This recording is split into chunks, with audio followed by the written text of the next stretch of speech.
Mbanje kubasuhuza amahoro y'Imana bane namwe, ni wa muhungu wanyu Toxic Mr 8. Uno munsi rero mbafitiye inkuru iri guca ibintu ikikikana mu gihugu hose. Kuri itariki ya 30 z'ukwezi kwa karindwi 2021 nibwo ibyamamare birimo King James, Shadbu, K8 Kavyo, Aline Ruseke cyase Mucomante n'abandi benshi.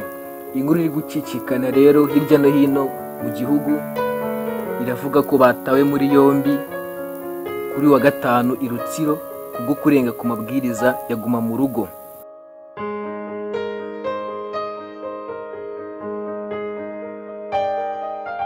Shadbu we numwe mu bagore babaye ibyamamare binyuze mu gusleyinga yifashishije imbuga nkoranyambaga nka Twitter, Instagram na TikTok.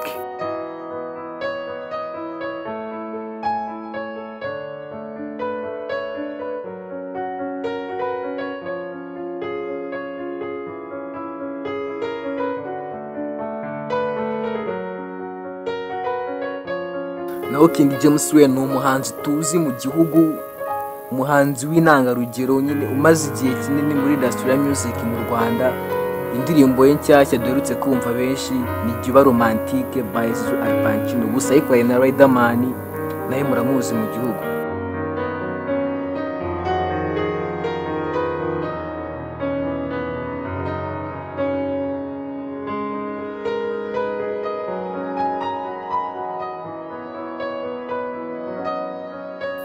K8 Kavyo we rero ntituzi bye tuzukura ageze mu gihugu cy'u Rwanda, twatumenyereye cyangwa se duherutse ko yarari mu gihugu yarari muri Leta Zunze Ubumwe za Amerika ku mugabane n'ubundi wa Amerika.